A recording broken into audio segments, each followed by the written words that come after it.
Well, we've got to start somewhere in our political philosophy class. And a good place to start is Aristotle, the great ancient Greek philosopher.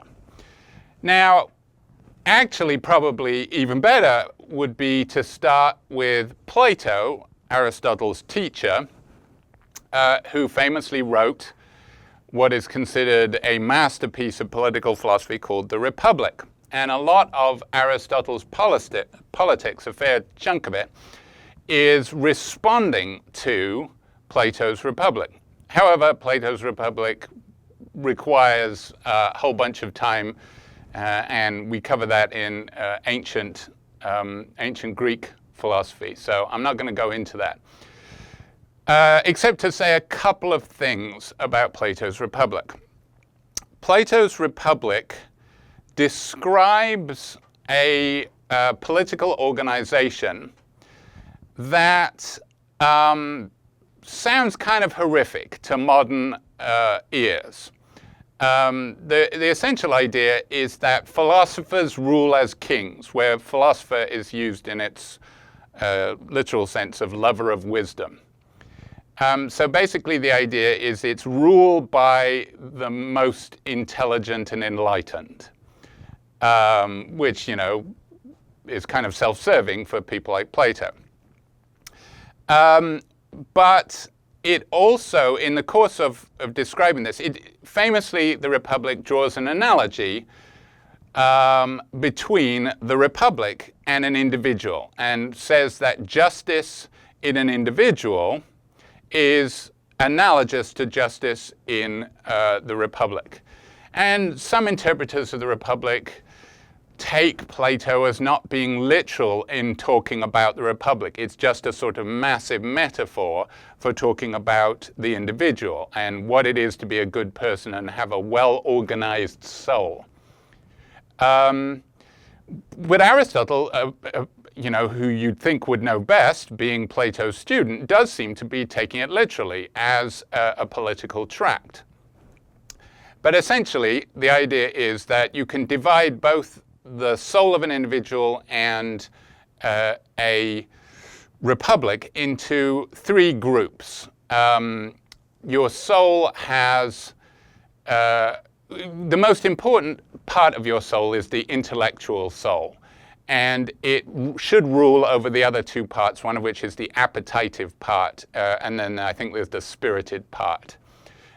These pull you off in different directions, but if you allow them to rule you, you will not lead a good life. If you allow your appetites to control you, that's not a good life. So by analogy, you shouldn't let the sort of rowdy people in a republic be in charge. You should have the rational people, like the rational part of your soul ruling an individual. You should have the philosophers be in charge of a republic. But in the course of this, Plato describes all kinds of rather terrifying proposals, like child rearing should be entirely communal, who gets to procreate with whom is entirely controlled by the state, because we've got to produce the best people, which means that, we've got to take the best people and make them reproduce and sort of have the poor people, well, they can reproduce, but, they will just produce sort of workmen. And in acknowledging that many people won't like this, there's a whole system of propaganda and a whole system of rigged lotteries for procreation. So people will think they have a chance to procreate with whomever they want, but they don't really. It's all controlled. So it sounds kind of horrific. And a lot of the criticisms that we have when confronted with this, Aristotle has too. However, we might say not enough. There's a little bit too much in common with Plato's Republic in Aristotle's political system. But one difference is that he says that there are communities within the political community that are ignored by Plato's system. So Plato's system has the republic as the sole community. For example, you don't have even families within this. The state is your family. And part of the justification for that is if you don't know who your children are, because your children are taken away and reared communally, so you don't know who amongst the people of a certain age is your child. So in not knowing this, Plato suggests, you will treat everybody as if they were your child, and the entire system will be like a giant family. And Aristotle says it just doesn't work like that. It's more likely that you will treat nobody as your family, and it won't have the effect that Plato intends. So Aristotle does acknowledge that the family is important. So he acknowledges that there are, below the level of the state, communities that are important. So in this sense, he distinguishes between communities and political communities. And the political community that matters for Aristotle, and that he's talking about, is what he calls, or what is in Greek, well, not in Greek, but in the English version of the Greek, polis. And a polis is like a city-state. Famously, ancient Greece wasn't a single country. Greece, it was a set of city-states, the most famous of which are Athens, which is where Socrates, Plato, and Aristotle all lived, the great philosophers, and its great rival Sparta, which, the movie 300, about Sparta, which is the sort of more warlike city. Although, interestingly, both Plato and Aristotle were huge fans, despite being based in Athens, were huge fans of the constitution of Sparta, which was written by a person called Lycurgus, who they regarded as sort of kind of almost mythical, godlike figure because he came up with such a good constitution. Both Plato and Aristotle are critical, interestingly, of democracy, despite Athens, of course, being the birth of democracy. Part of the reason for their criticism might be that their forerunner, the teacher of Plato, Socrates, was put to death by a democratic vote in Athens, and this was seen as a huge mistake, huge black mark against Athens, and sort of by extension the system of democracy that allowed this. But both of them are critical in certain ways of democracy, although Aristotle less so, and Aristotle, as we'll see in the Politics, does have some good things to say about democracy. Okay, so the polis. What is the polis? Well, it's a small community. It's not so small as it would be a household. So, for example, a household is like a family, but it can also include slaves. Now, another criticism that people have justifiably of Aristotle's Politics is that it contains within it a defense of slavery. However, that defense has to be taken, it's kind of a problematic defense. On the one hand, a lot of what he says would mean that slavery is a bad thing. And certainly the kind of slavery that is actually practiced in the world is bad by Aristotle's standards, because it prevents people who should have a good life, who have the equipment for living a flourishing human life, it prevents them from living this flourishing human life. And in that sense, slavery is bad. And Aristotle himself was enslaved for a short period of time and got out of slavery. So there's slavery as a legal institution, which is usually bad. And Aristotle admits that and gives grounds for criticizing it.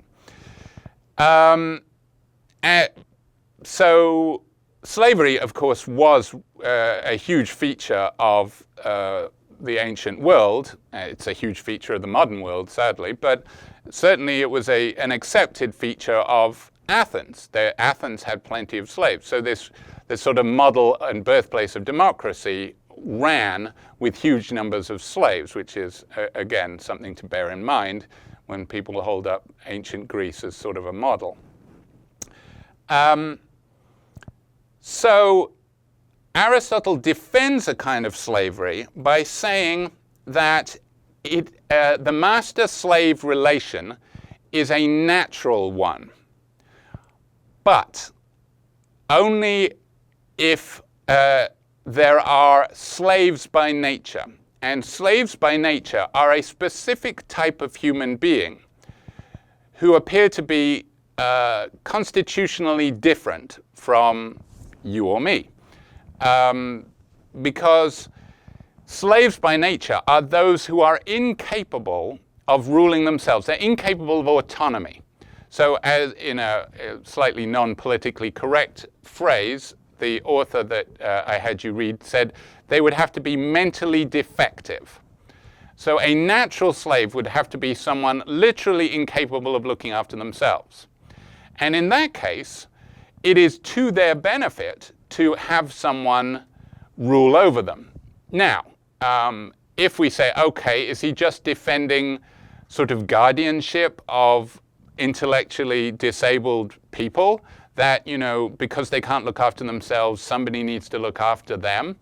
Well, not quite, because they're slaves and they are forced to do things for the benefit of their masters, the people who rule over them. So the kind of relationship we're thinking of, guardianship, that's for the benefit of the intellectually disabled person. You know, a good guardian will do what's best for the intellectually disabled person because they can't look after themselves.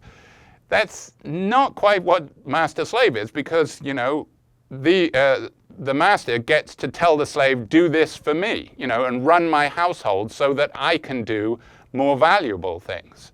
So there's this weird sort of nasty taste to this. And on top of that, Aristotle also applies this notion of master-slave rule to actual cases of slavery, and in fact defends Greeks enslaving barbarians, i.e. non-Greeks, you know, who are basically political prisoners, and as the author points out, capable of their own communities, so they clearly don't fit the description of natural slaves who can't look after themselves.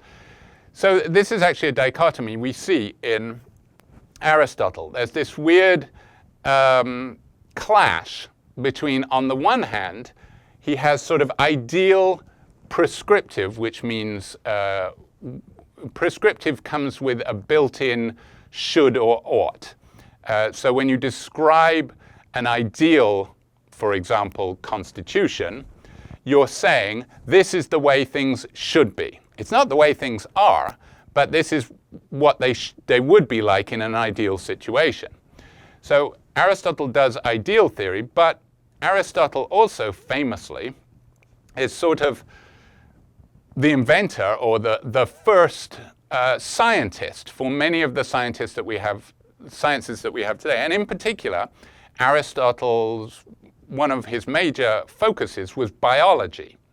So he basically is the first person to lay down kind of the scientific method for all kinds of sciences. And in fact, probably if you had to identify one person as the most influential scientist of all time, it would be Aristotle, because his view of science basically predominated in the Western world right up until, you know, well over 1,000 years after his death, until basically the Renaissance and the scientific revolution.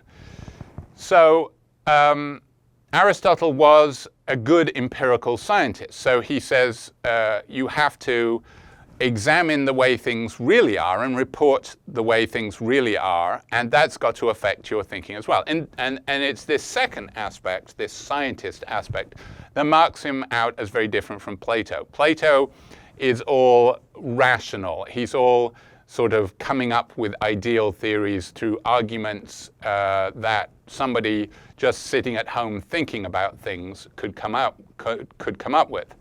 And actually that makes Plato a lot more fun to read than Aristotle. Aristotle is I find a grind to read. Part of that is that we don't actually have, in the most part, Aristotle's own writings. They were destroyed and lost. So most of what we have as Aristotle's works are lecture notes written by students listening to his lectures. So they tend to be very sketchy and very condensed. Whereas in Plato, we have his actual writings, and he's a beautiful writer, and he writes everything in the form of plays. So it's a lot more fun to read. But Aristotle, is very insistent that the world is messy, but we've got to pay attention to the world, and we've got to note the way the world is. So you've got this clash between, on the one hand, for example, he describes types of constitution that exist in the world. And on the other hand, he also describes the ideal constitution. And one of the problematic features of Aristotle's politics is that given what he says about the ideal constitution, it seems like at least these don't count as constitutions. They shouldn't even count as examples of constitution for reasons that we'll get to shortly. And we see this clash in his discussion of slavery, that, given his analysis of the natural rule of master over slave should only work for natural slaves, those who are incapable of controlling themselves. That's the only legitimate and natural master-slave relationship. And then he sort of tries to apply it to actual instances of slavery where it's very much not people who can't rule over themselves that are enslaved. It's just foreigners who are enslaved. So it doesn't really fit. All right. What are the sort of key ideas that we should take away from Aristotle's politics? One of the most basic idea that we will see most of the later philosophers that we will look at reject is this idea of political naturalism. Very famously, Aristotle says that man is a political animal, and take this literally as part of his biological studies. That, first of all, notice that he classifies humans as animals. So there's none of this, hierarchy of being that you see in later Christian writers. Aristotle, of course, is pre-Christian. That like to say that humans are, in some sense, distinct from animals because they have souls.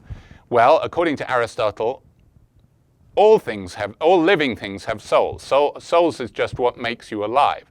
It is true that humans have a special kind of soul in that they're the only animals that have rationality, that are capable of rationality. That's what marks them as different. But it's still the case that man is a political animal, as are things like ants and bees and wasps and cranes for some reason. I don't know why cranes in particular. So what is a political animal? Well, if you think on the model of ants and bees, this sounds a little totalitarian, because when you think about ants and bees, they live in colonies. They have, for ants and bees, have queens, and then you have worker bees. You have types of ants and bees whose very nature determines that the life they will lead. Now, this kind of fits with his idea of the slave. If the slave is incapable of rationally choosing for him or herself, then they are fit only for a specific type of life, which is sort of manual labor.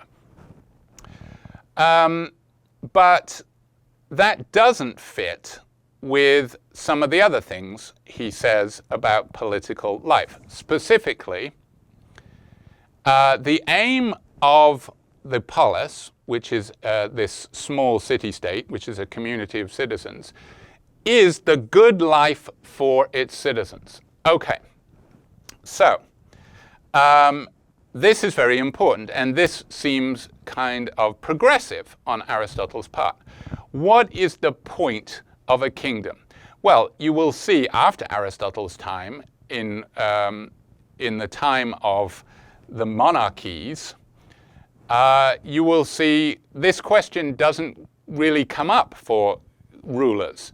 The point of a kingdom is up to the king. It's basically for the good of the king, and the subjects don't get a say in it. The subjects are at best just there to do what the king says and to further the glory of the king. Whereas Aristotle is very insistent that the whole purpose of a polis is the good life for the citizens. Now, of course, a king could say, well, I think that too, because the good life for the citizens is to serve me, and I am God's representative on earth, so therefore there is nothing finer than to lay down your life for me. That's a good life for you.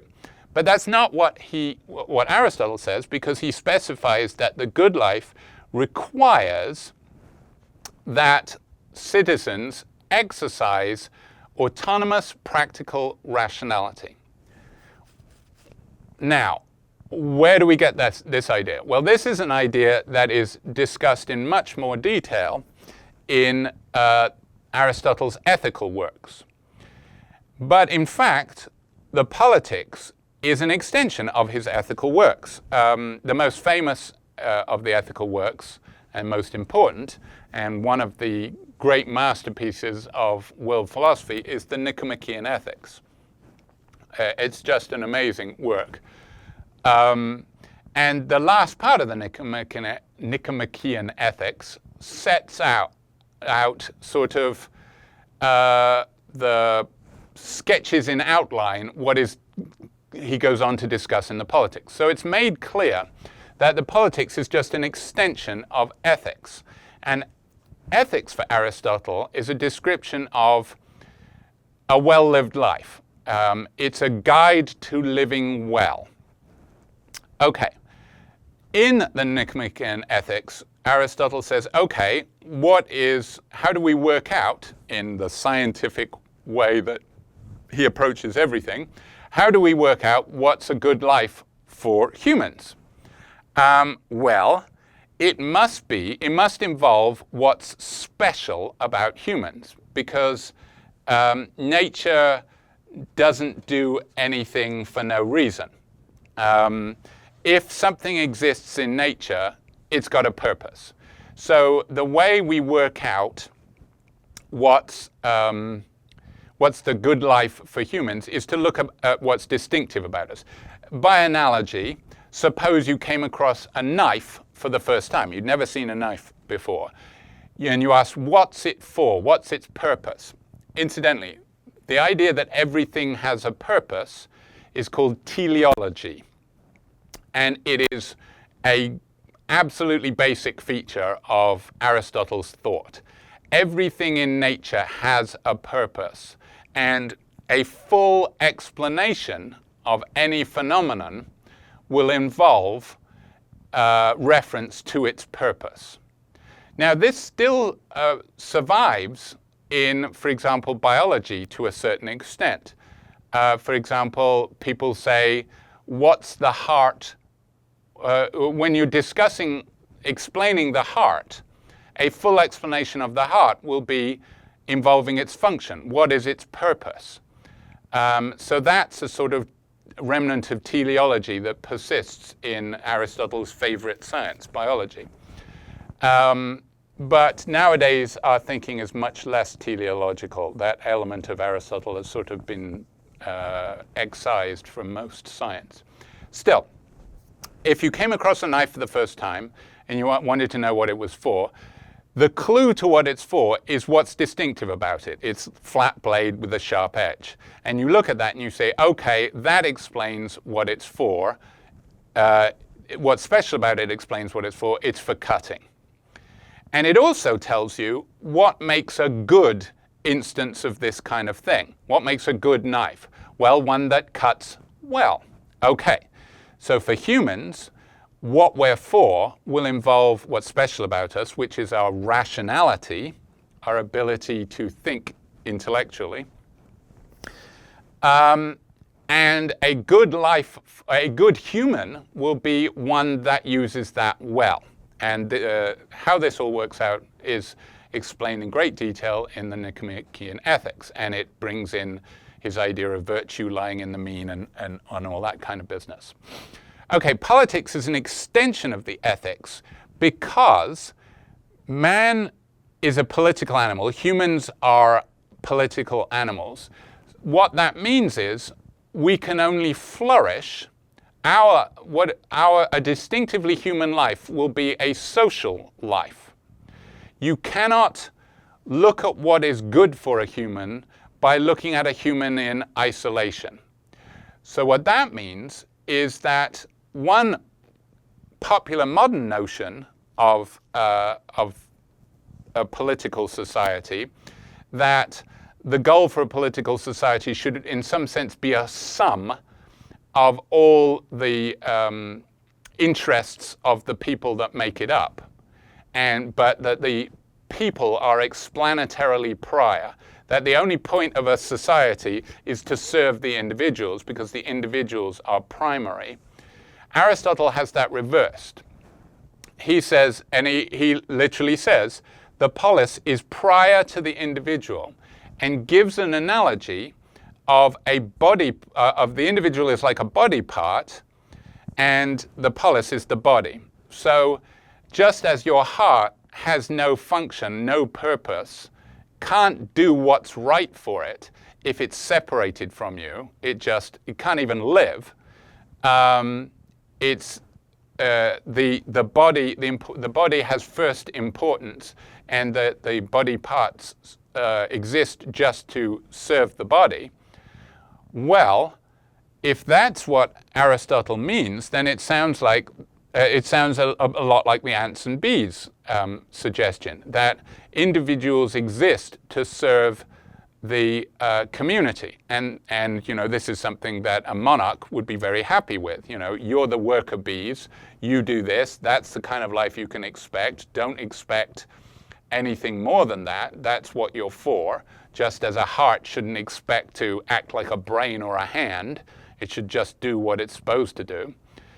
So there's this element of Aristotle which sounds very frightening and totalitarian, but it's at odds with this other element of Aristotle, which says that the aim of the polis is the good life for the citizens. That sounds like the other way round.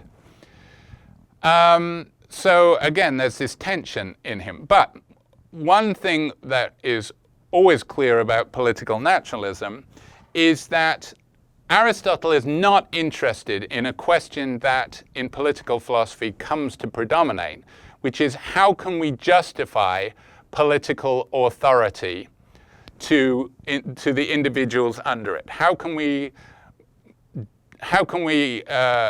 justify how can we give to individuals a moral reason to obey the laws?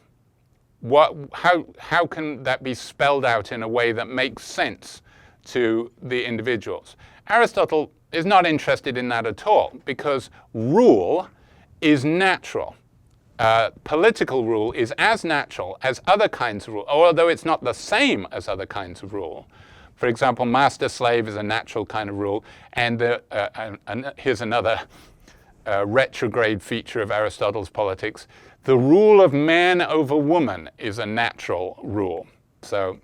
And this is one respect in which Plato would criticize Aristotle, because one of the interestingly radical features of Plato's Republic is that men and women are largely equal.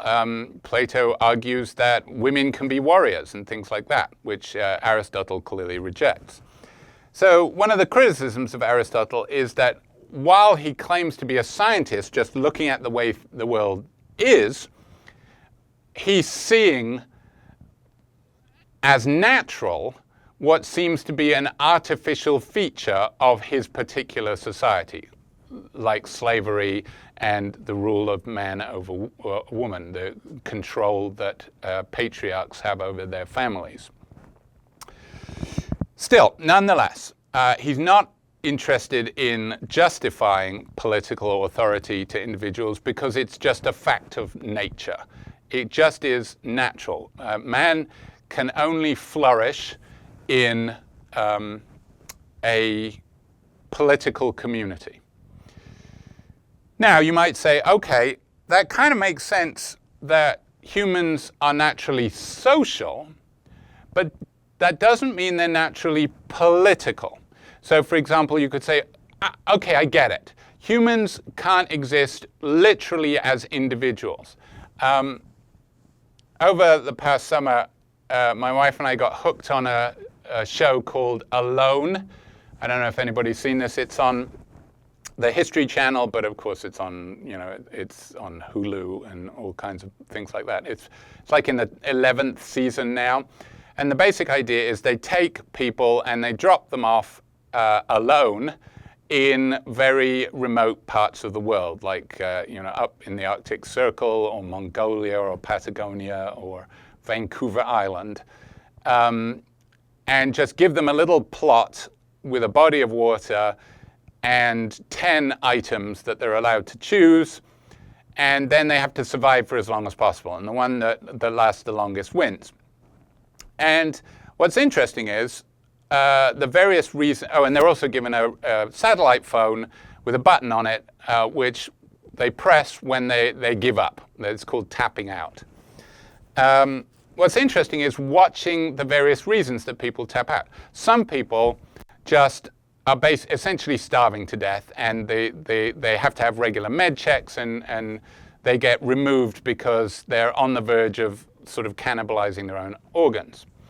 But an awful lot of people tap out fairly early before they get really hungry. They're catching fish, they're doing all right for food. It hasn't started snowing yet. But you can just watch them stop managing to exist on their own. It's almost like they start talking about their families more and more, saying how much they miss them. And it's like completely mental. They cannot function by themselves. And these are people who really, they're experts. They teach courses on surviving in nature, and they're survivalists. They know how to start a fire with sticks, and how they've done great. They built their own log cabin, essentially, without nails or anything. So they have all these amazing skills that enable them to survive, but they cannot flourish without other people. They literally can't do it. And I think we saw a lot in the pandemic. People basically went a bit loopy. Most people went a bit crazy when they were denied access to other people because you had to stay inside and you couldn't have your usual social environment. And I think Aristotle would say, see what I mean? People need other people need people. But that's a social point. And then you could say, sure, I agree, people need people, but you can get that in non-political small gatherings like the household or the next stage up, which is a village, a small cluster of households. Why is it that he says the polis, which is a collection of villages of up to 100,000 people, which is pretty tiny, but still a lot bigger than a village, why is that the natural unit? And it's because man is not just a social animal, man is a political animal, and part of what it is to live a good life is to engage in politics. So the best life involves intellectual and practical virtues. Now actually, another tension in Aristotle is that if you had to choose between, there are essentially two clusters of virtues for humans. Intellectual ones which include things like, or can include things like friendship, but mainly is sort of philosophy, thinking about intellectual matters. Which of them is better? And Aristotle agrees with Plato in this much, that it's the intellectual ones. Well then, can't you have an intellectual life off by yourself? In fact, Epicurus was a contemporary of Aristotle, another great philosopher, and Epicurus was very much Epicurean. The ideal life for an Epicurean is to avoid getting involved in politics. And Epicureans tended to form little like communes where they just went off and did their thing and were, sort of thought about stuff and didn't get involved in the messy business of politics. So an Epicurean would say, I don't get it. Why are you saying that the best life is a political life if you think that the best kind of virtues are intellectual? And this is another tension in Aristotle. Essentially, the point is that you cannot really have the kind of life of intellectual sort of intellectual thinking, intellectual analyses. You cannot do that off by yourself because you'll starve. The people like Epicureans who are able to do this are essentially free riding off a community. They're going to the marketplace in Athens. They're not actually like off on an island by themselves. They're just sort of outside of the main political life of Athens, but at the same time, free riding on it, free riding on the system of exchange and so on. And they're paid. They survive because people pay them to come and teach them. So you can't even have this kind of life without engaging in political life. Now, another tension in Aristotle is, okay, he defines the polis as a community of citizens. Now, this is interesting because actually the majority of people in a polis are not citizens, because in Athens, the citizens were just the male head of households. So women, children, and slaves and foreigners were not citizens, and that was actually the considerable majority of the people in Athens. So actually, it's not strictly accurate to say that a polis is simply a community of citizens. That's the minority of people in a polis. And the polis cannot survive without those other people because they're the people doing the work. Whereas the citizens are the ones, they're part of the judiciary and they're part of taking part in direct democracy. So that's the other thing. What makes a citizen? Somebody who participates in judicial and political affairs. Judicial, actually, an instance of that in Athens was when Socrates was put on trial, it was a trial by the city of Athens. So his judge and jury and executioners were the citizens of Athens who sat in a big amphitheater and watched as he gives his famous defense, which is called the Apology, which he wasn't apologetic. That's just a transliteration of apologia, which means defense. Anyway, that's a great dialogue of Plato is the Apology, where Socrates defends himself against unjust charges of the citizens of Athens, because they do actually, that's how justice is done. So this is kind of an ideal in the respect that everybody is directly involved. So how are laws made? Everybody, every citizen is involved, which kind of explains why a polis can't be too big. Because imagine direct democracy in the United States, where literally, instead of representatives going to Congress and making the laws for us, we have to do it all directly, all, however many millions of us there are.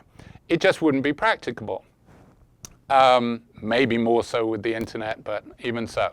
You couldn't actually be on a Zoom call with 400 million people.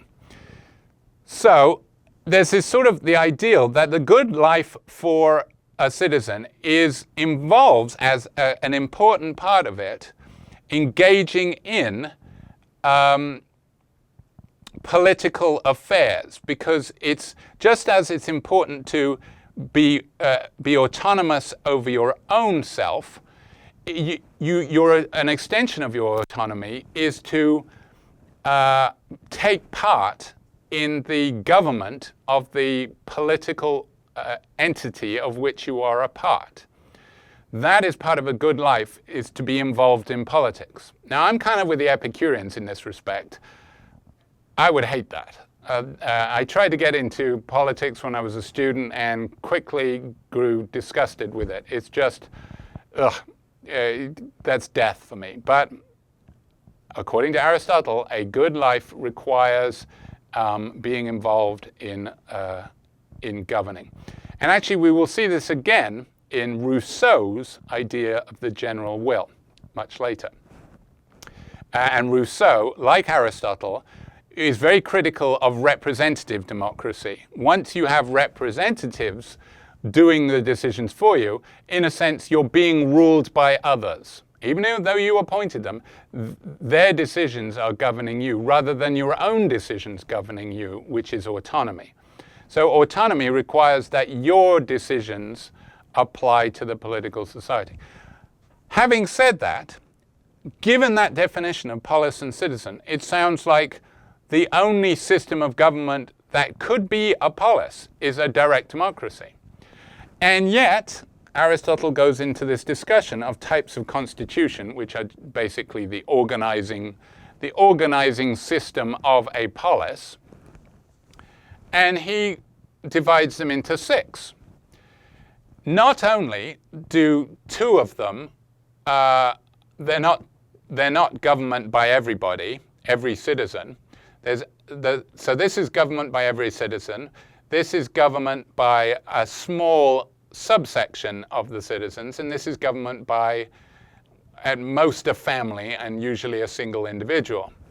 How can that be a type of constitution? How can that even count as a polis, given the definitions of polis and citizen? Good question.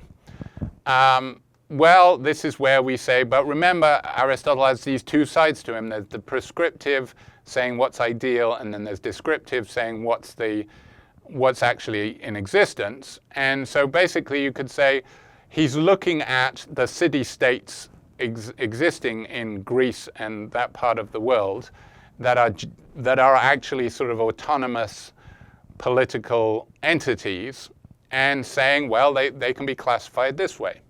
Are they ideal? Are they the correct system? No. But they're sort of, they call themselves polises. They call themselves city-states. Let's look at what they're like. Not only does it include things that are not direct democracies, it also includes things where the government is not for the good life for the citizens. The deviant versions of each of these 3. And notice that democracy is a deviant version. The actual correct, the good version, where is aimed at the common good, is called politia. So a democracy isn't actually all the citizens. This is just the many, like the poor.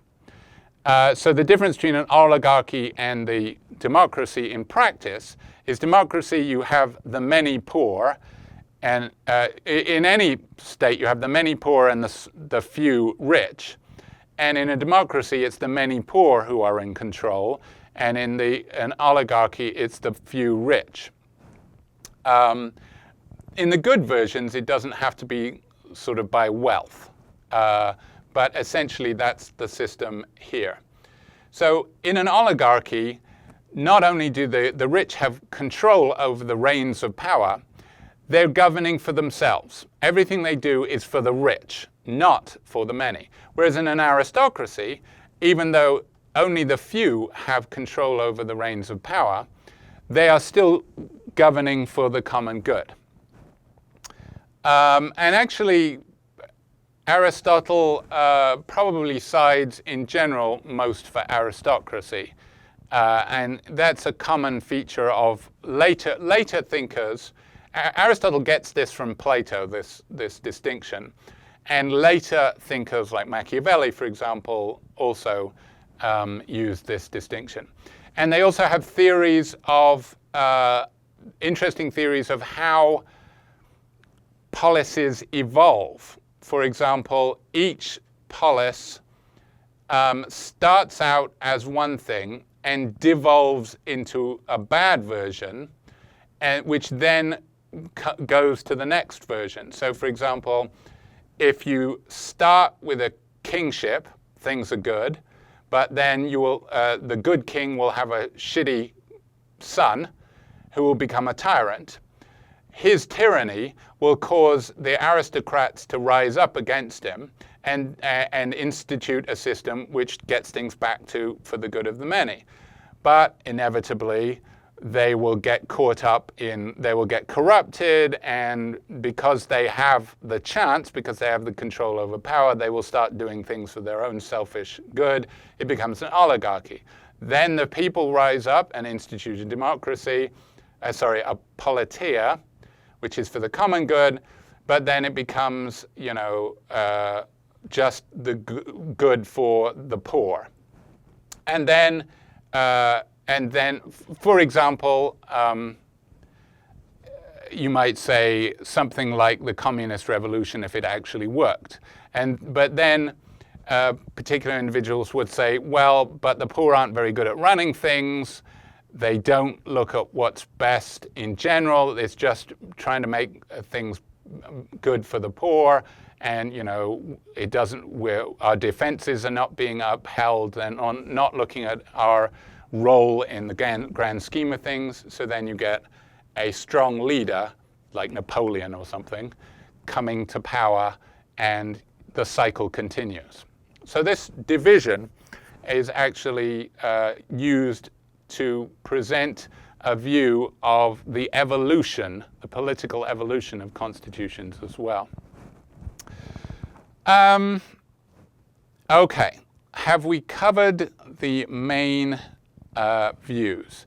Yes, so another argument that the polis is the correct unit, and why we can't say that the best human life can be in a smaller social unit, is that Aristotle again takes from biology this idea that, or you could take it from Pokemon if you like, that the evolved form of the entity is its true nature.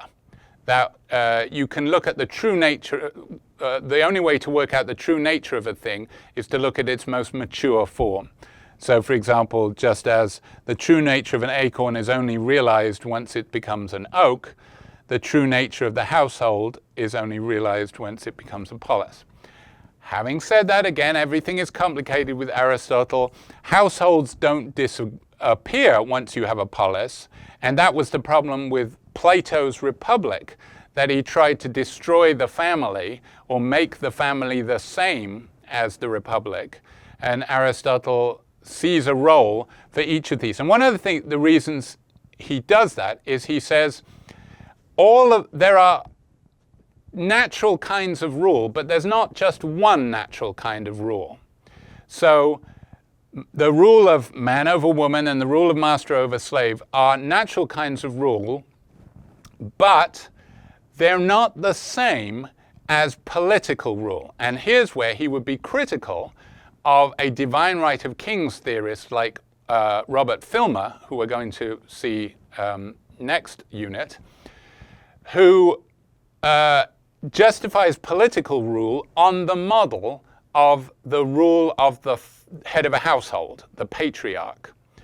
And Aristotle says, no, it's true that the rule of the patriarch over his family is natural. That's something we would reject today. But he says, no, you're right, that's natural. That's the way nature should be.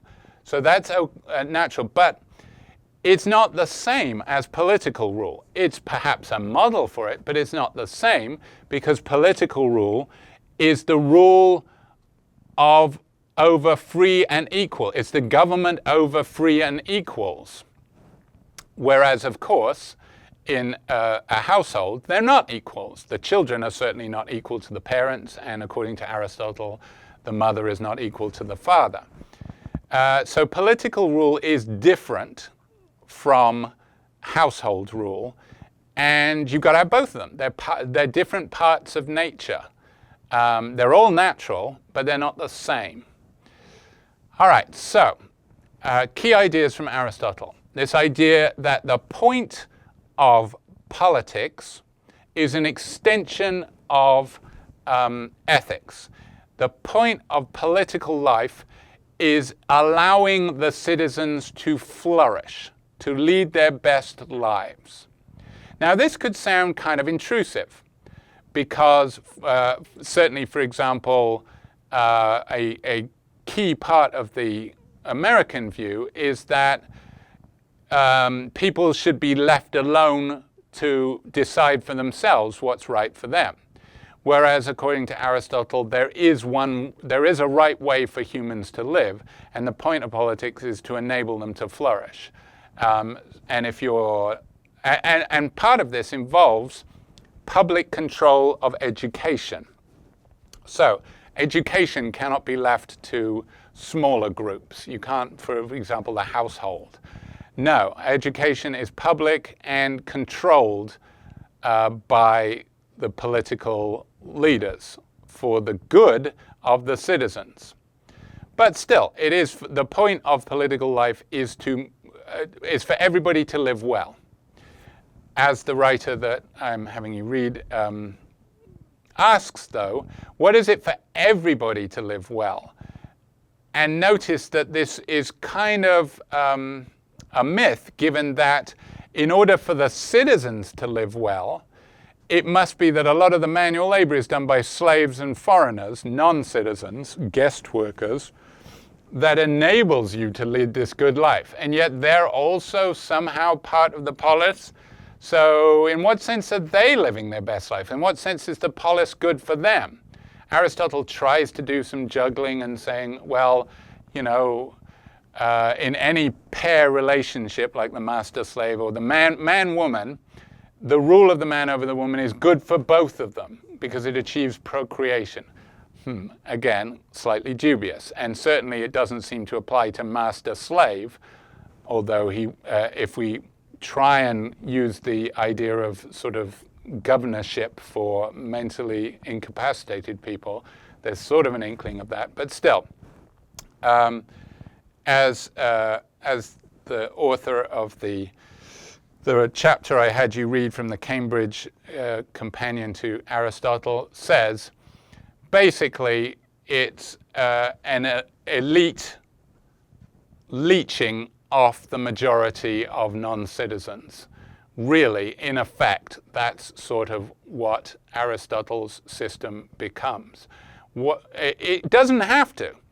For example, one definition that Aristotle gives of the kind of liberty that citizens could have is to rule and then be ruled over in sort of turns, which is a bit like you take your turn being part of the government system, and then when your term expires, you go back to private life and you are ruled over by somebody who you just ruled over. But so long as there's a constant rotation, this allows you to be autonomous. That's not the system that Aristotle suggests. Essentially, the male heads of household, who are Athenians, always get to live the political life, and everybody else does the dirty work.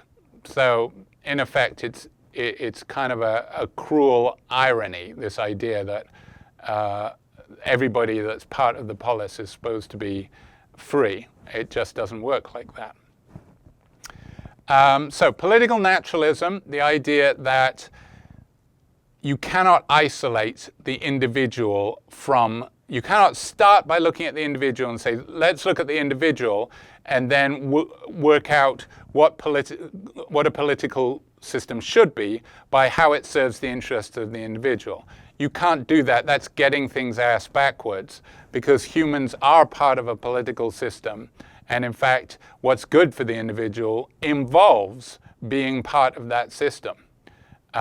So in a sense, you have to have the system for the individual to lead a good life. You can't say, let's look at an individual in isolation, what would be good for them in this isolation, and then say what the correct political system is one that will serve that.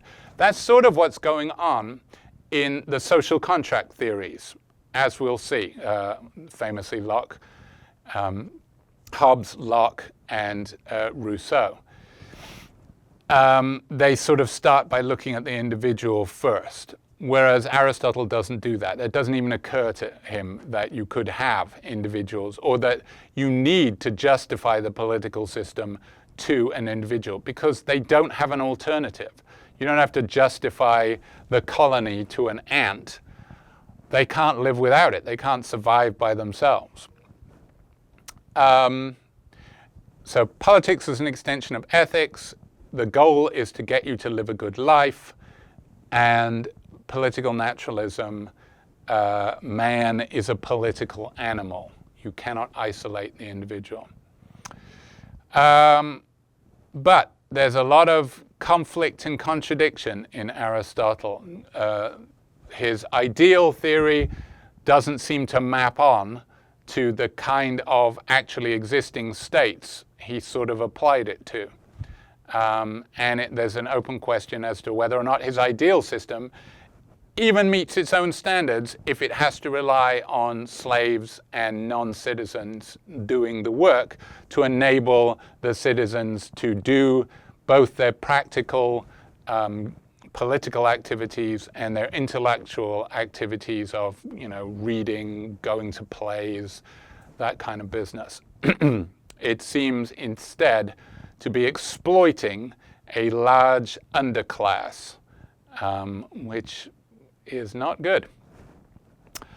So that's the background, because Aristotle became sort of the philosopher of the Western world, and was always, throughout medieval times, right up into the modern day, a philosopher against whom you had to contrast your views, which is why it makes sense to start with Aristotle's Politics, so we can see what the social contract theorists in particular are rejecting. There you go.